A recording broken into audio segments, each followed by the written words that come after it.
Um, I am looking for an oral experience that is brand new, that just surprises me and makes me go, wow, I've never heard it sound like that before. I want the composer to prick my ear in a whole new way.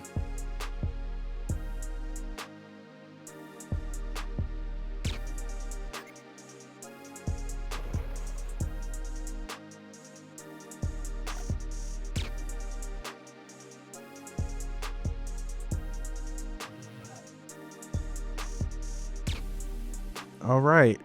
Awesome. All right. Well, thanks everybody for joining us today. Welcome to SongLab Live. Really appreciate you guys waking up early. It's early for us. We're in Arizona right now. We brought in an awesome guest today, Mr. Jeffrey Seller. And, you came across my view here unexpectedly, but it was very pleasant because I was like, wow, this man has done so much and it's very awesome, and I feel honored that you would let's have a conversation with you. I would like to start off by introducing the guest that I brought in. If you guys can go through and introduce yourselves, and then we'll get to you, Jeffrey, and we'll get our conversation started. So we'll start with you, Pam. If you can introduce yourself. Well, my name is Pam. I have been working in theater. Well, I'll hold on. I'll back up. I started in theater when I was 11, and I have not stopped. Sony and I have known each other for decades and have worked together on the plays that she's written, and I've been the assistant director for so many shows. In fact, we just finished one this weekend that was phenomenal. It is my love. It is my passion. Unfortunately, it's not my full-time job, but one day. And, when I read your memoir, I was so impacted because I felt like so much of your so many of the words that I read in your memoir were just resonating with me. Well, yeah, this is an honor and a privilege to, get a chance to speak with you. I agree. I truly agree. I'm Sonja Camille, and Pam has been my right hand, and as she said, for decades. Um, I'm from Chicago. Um, Graduated from Columbia College. I've always been a person that loves to write and to pretend. So now I am a playwright, and I write, produce, and direct my shows. So I'm what you would call a theater maker. I make it happen. Awesome. Thank you. All right, Mr. Jeffrey, if you want to give us an intro. Good morning, folks. My name is Jeffrey Seller. I am a theater producer by job and by hobby. My avocation is my vocation. Um, Many folks will know my work, Hamilton, Rent, In the Heights, Avenue Q, and some great revivals like Sweeney Todd and West Side Story. I too am a theater maker. My job is to nurture, choose, promote, criticize, cheerlead, assuage feelings, negotiate, promote, sell, and try to get the biggest audience possible for all of our shows. You've gotten some big audience. So, fortunately, we're now in the many, many millions if you add up all the people who have seen Rent, Hamilton, In the Heights, and Q. Yes. It said 43 million plus attendees with tours that grossed over $4.6 billion. Oh, wow. That's mind blowing. Well, you know what it is? It's a lot of jobs. When you say that, I'm like, well, that has provided so much work for singers, dancers, actors, seamstresses, prop masters, stagehands, electricians, um, and everyone who makes a living in one way or another through the theater. And that's a good thing. It's wonderful. So, my first question is, what qualities do you look for when you're starting a project and you're looking to produce it? Like when something comes across your plate there, what are you looking for and you're spending time to produce it? Um, I am looking for an oral experience that is brand new, that just surprises me and makes me go, wow, I've never heard it sound like that before. I want the composer to prick my ear in a whole new way. And when I'm listening to their songs, I want to feel the hairs on my arms rise up. And I'm very guttural. I feel it, and then maybe I do it. And if I don't feel it, I don't do it. It's got to be in my guts. And if I look back on my career, that's the feeling I had when I first came in contact with Rent. Mhm. And those amazing songs by Jonathan Larson. And that's the feeling I had when I first came in contact with In the Heights, Lin-Manuel Miranda's first show, and that opening number rap, Lights Up on Washington Heights, where Lin was serenading the audience with this enveloping, warm, beautiful rap. And then the Broadway chorus comes in behind him singing Broadway choral music. And that juxtaposition of rap and Broadway choral music, they had never heard anything like that before. Yeah. You well, you worked closely with Lin-Manuel Miranda on Heights and Hamilton. What do you think makes his voice and vision resonate so strongly with the audience? I think that every artist who is extraordinary has a very deep ability or talent to write what they know, what they're feeling, and connect it to what people in the audience are going through in their lives Mhm. or feeling in their lives. Um, and of course, they have an ability to project joy because if we don't entertain, we lose. The first thing we must do as theater makers, producers, directors, writers, performers, entertain. And Lynn clearly had an extraordinary knack for entertaining, as did Jonathan Larson, as did the great writers Bobby Lopez and Jeff Marks and Jeff Whitty of Avenue Q. First, we entertain, then we inspire, and maybe we educate. Yes. I love that. I love that too. You and Kevin McCollum had a long, successful relationship. What were some key things you learned in that collaboration? And then what was it like growing solo afterwards? Well, thank you. Great question. Kevin McCollum was my business partner and co-producer for 20 years.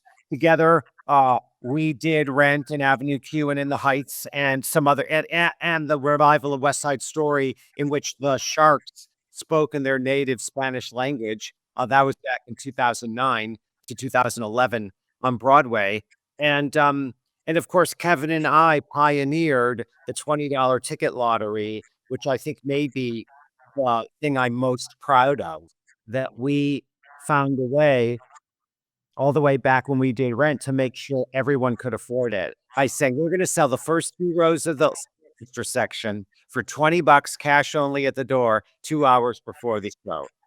And by starting that in 1996, we created a new means of accessibility that did not exist on Broadway and now has been adapted by almost every Broadway show and in many other performing arts facilities throughout the country, including the Metropolitan Opera. Wow. So that was a terrific partnership. And what I learned once I went out on my own is that I was reaching an age where I like to say I wanted to ride the bike myself. I didn't want to ride in tandem anymore. I wanted to make my own decisions and live by them, whether they be smart or dumb, good or bad, successful or unsuccessful. Mhm. Yeah, I love the lottery system concept. This was the first time I had heard about something like that, and it really brought in like diversity, making things more accessible. So I just love that whole concept. Well, the idea was everyone needs to be able to see it if they want, if they're willing to work a little bit. Yeah, yeah, that's so awesome. Um, Ladies, don't let me ask all the questions here. I, I got more. But there is something I wanted to bring up that I really that you brought out in the book. When you first got that feel that you were a producer, I can't remember exactly who said it, but you were with the theater troupe, and she said, "Yeah, you were a good salesman." So that was the beginning because you were like, "We need to do plays that people want to see." Um, yeah, and I really like that because you were in that position to bring an idea and they accepted it. And, you just wanted to just be in that position to make that decision and to make that suggestion. And it worked. So yeah, it's important. Well, thank you, Sonia. I have such a vivid memory of being in my youth theater troupe in Boston, Michigan, which is a suburb um, just outside of Detroit. And I'm in this youth theater troupe. I'm in a play called Popcorn Pete, The Adventures of Popcorn Pete. And I'm playing a character called the Jack in the Box. And um, I enjoy being in the play very much. It's really great fun. But I have three observations. One, I think that the title of the play is kind of silly, The Adventures of Popcorn Pete. Two, I don't think the play is very good. I think it's kind of stupid. Nothing really happens. And three, maybe it's January and February in Detroit and it's really cold and there's a lot of snow. Maybe it's because, it's the playoffs and the Super Bowl. Maybe the weather's crummy, but no one's showing up to see the play, right? The audiences are really small. And I say, who picks the play? And when the parental advisor of our theater troupe says, well, the play reading committee picks the play. I said, I want to be on the play reading committee because I want to do plays that will be more impactful, be more entertaining, and draw a bigger audience. So I wound up as the chairman, as you say, Sonia, of the play reading committee. And I always say that was my first step in transitioning to becoming a producer. Because you know what? The most important decision I make as a producer is what play to do. Yes. I can relate to that a little bit too. I've done a lot of theater and I would have people ask me, "Oh, can you find, a skit for this or a skit for that?" And I started searching and I could find nothing that really resonated with the theme or things that we wanted to do. So I started to write. And then it kind of took me on a many decade journey of creating skits and short plays for, different groups. And I found that the ability to create the thing that is niche and that works for that particular group for the message that they want to present, um, was is one of the most, I think, satisfying, experiences. And, you're right. I mean, a lot of stuff out there is just not, it just doesn't fit the bill. So Yeah. Yeah. So our job is to make it fit the bill. Yeah, definitely. You've done some international shows like Australia, and how does taking your production international, how do you maintain like the impact and the integrity of the shows like going out of the US? Oh, sure. Well, what is unique about our modern day Broadway theater business is that success means we wind up reproducing the show over and over. If I wanted to be reductive, I'd say it's kind of like a McDonald's making more McDonald's franchises. And you want to make sure that those French fries taste just as good to that consumer, no matter where they're going to McDonald's. And so if I have 5 Hamiltons throughout the world, my job is to make sure that every production of Hamilton is going to deliver the exact same superior quality. And therefore, once we produced Hamilton on Broadway and then started to open in Chicago, San Francisco, London, Sydney, we staffed up and created an extraordinary team of resident directors, choreographers, and music directors who could maintain the quality of that show every single day, while we were also employing an amazing team of casting agents who were literally in audition every single day to cast that show all over the world. Yeah. Uh, and I've been very proud because when I went to Sydney and Melbourne to see our productions in Australia, I was blown away by their quality. And what's so great is that every troupe of Hamilton actors has their own special quality, their own special heart and soul, all wearing the same costumes, all performing on the same set, all doing the exact same choreography. And yet something comes through that's unique to every company. And that's what makes seeing it over and over so stimulating. Oh, Yeah. And that's why I love theater because you're able to do that and experience that from different actors. Theater is just amazing to me. It's just, and what we can create, it's awesome. Yes. Producing Hamilton is it's a career defining thing. Was there a specific moment early on when you realized how special that show was? I knew from the first time Lin-Manuel shared with me some of his scratch tapes of the songs, whoa. Like, I like to say that if In the Heights was this warm, enveloping rap that serenades you, that feels like, a warm swim in the Caribbean, then Hamilton was a lightning bolt. And like, bam.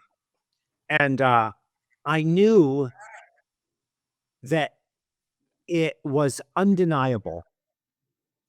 I did not yet know if it would attract a huge audience. And I don't know if we ever know till we just do it. But I knew that In the Heights uh, was bringing Rent to Broadway really in for the first time. There had been a couple other shows that were trying it a little bit, but they were not successful. But In the Heights opened the door. Hamilton was taking it a lot further. And I was curious to see how the audience would respond. And as soon as we started putting it, even the early workshops in front of an audience, um, people were coming to me and saying it's the best show I've ever seen. wow. Amazing. It is amazing. For sure. You stepped into the director's chair, the man in the ceiling. That transition, was that your first time directing? And in the director's chair challenge, how was that excitement for you in new ways? Oh, well, thank you. Well, I think that Sonja and Pam would relate to this in that when I started doing theater as a kid, we would do everything. I was in a play, and then I wrote a play, and then I started producing the play, being on the play reading committee, and I started directing plays in high school and college. I actually made my money directing and being a theater director of teenagers. So it had always been a job that I enjoyed. I knew that mm, I was probably, if I had to assess my own talents, I'd say I'm probably one of the best living producers. I wasn't always necessarily going to be the best living director, but to mastermind how the tone of the show, the set, the costumes, the lighting, and the actors come together was also a very rewarding and stimulating experience. And I loved it. The difference is the producer's not in the rehearsal hall every day running the room. The director's in the rehearsal hall every day running the room. Yes. For sure, for sure. Um, I just have one more question. I don't know if Pam or Sonia, if you guys have anything else. Um, well, no, Pam, you can go on if you have something, but there is something I wanted to mention. Okay, good. So, when I was reading the book, Dear the Kid, great read, by the way, great read. Um, I I got a feeling like, even though it's not a script, I got a feeling like I was reading a script. I had pictured your mom and dad on the stage. You know what I'm saying? I pictured the set. I picture it was, I don't know if that's because I'm a playwright, but I don't think so. Can you tell me more about that process? I mean, was it purposeful or I don't know, just tell me because that's what I was thinking. And I think it's great too that you added graphics. I mean, just a whole combination. I just loved it. Yeah. Oh, thank you, Sonia. I I think that my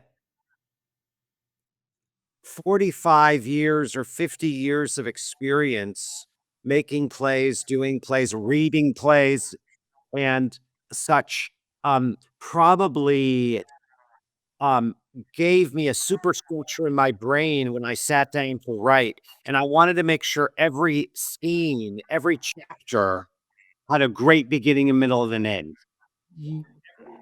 Sure. Um, was a good scene. And I realized that this memoir employs more dialogue than a lot of other memoirs. And part of it was because I enjoyed making these scenes with all of these special people in my life. And I think maybe that's why you can add that. And just to take it further, when it came time to make the audio recording because I didn't want my voice to be the singular vocal uh uh driver of this whole thing. I was able to recruit 15 actor friends and they play all the other parts. So what I actually did is I kind of made the audio recording into a staged reading. I love that. Yeah. I'll just say reading the book was really impactful for me. It was so vulnerable Oh. and it was so raw. And I had so many similarities Mm. in my childhood Yeah. with some of the stories that you told. And it was so confirming too, because the struggles that, some of the struggles that my parents went through, some of the things were so similar. My father um, had a neurological issue, and there were so many parallels.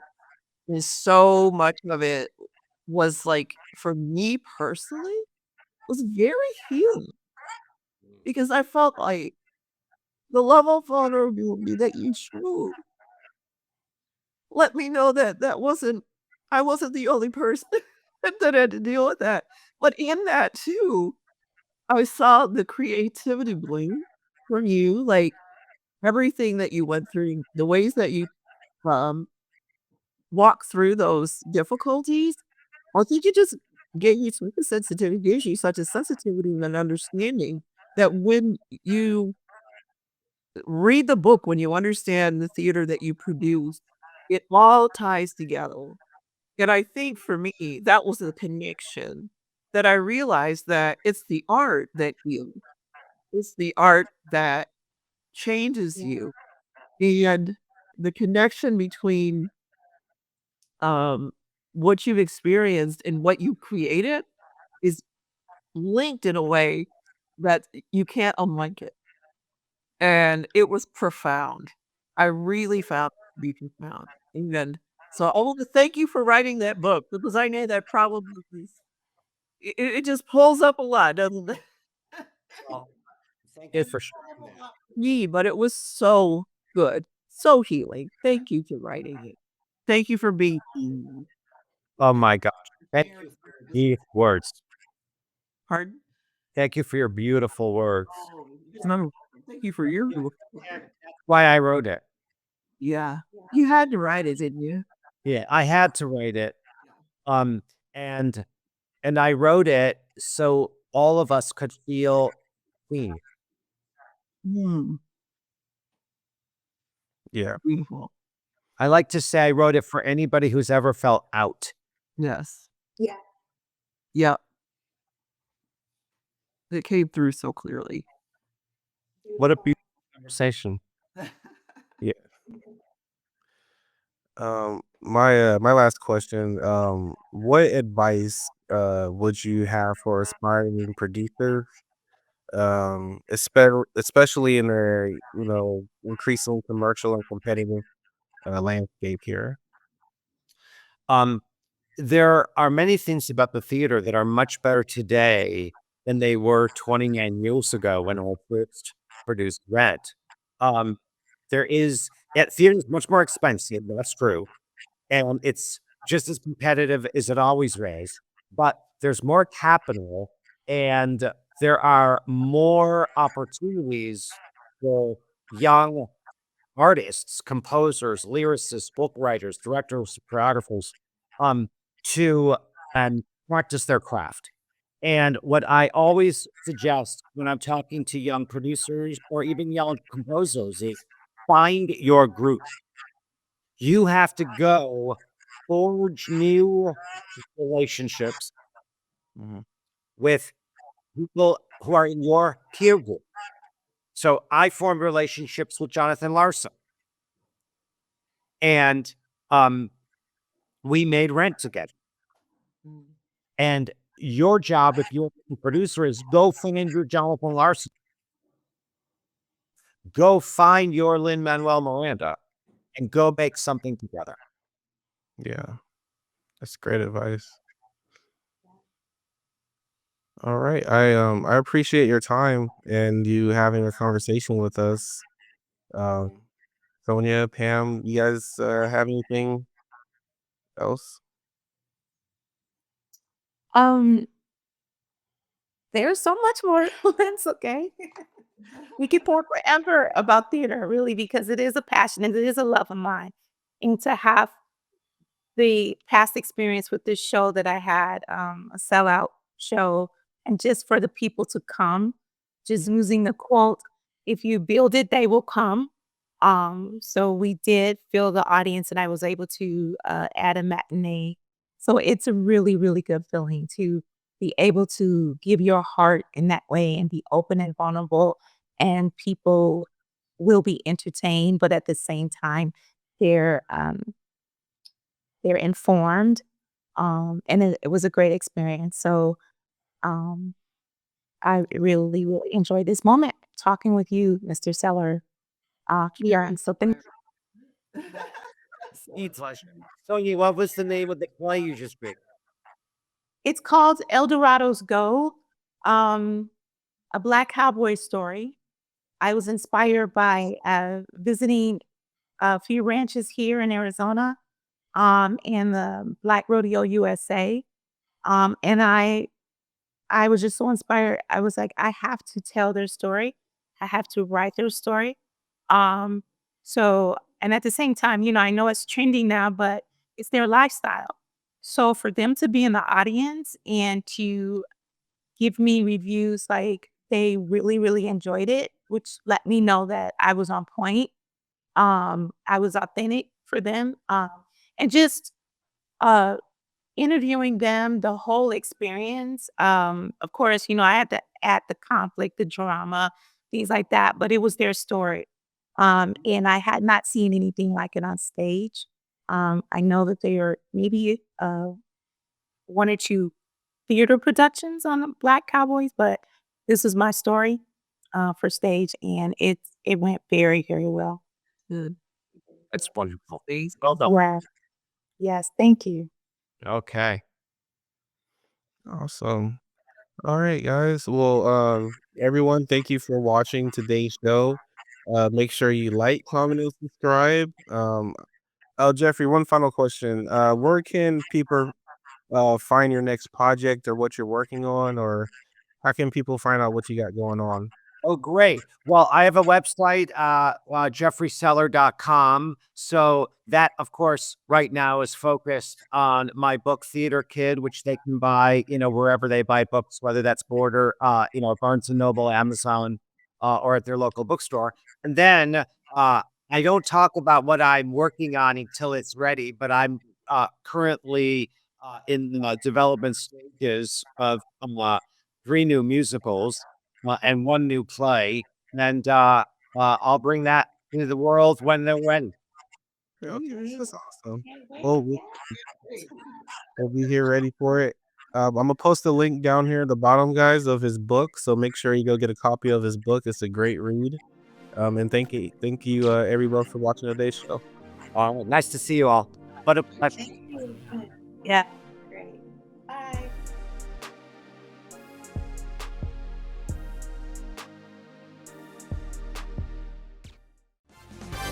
Calling all musical beings, all singers, musicians, rappers and tap dancers, calling poets, podcasters and people that make interesting mouth noises. Fans over followers, collaboration over competition, love over hate. Tell a friend, tell your mama and tell your cousins too. SongLab Live is back, baby.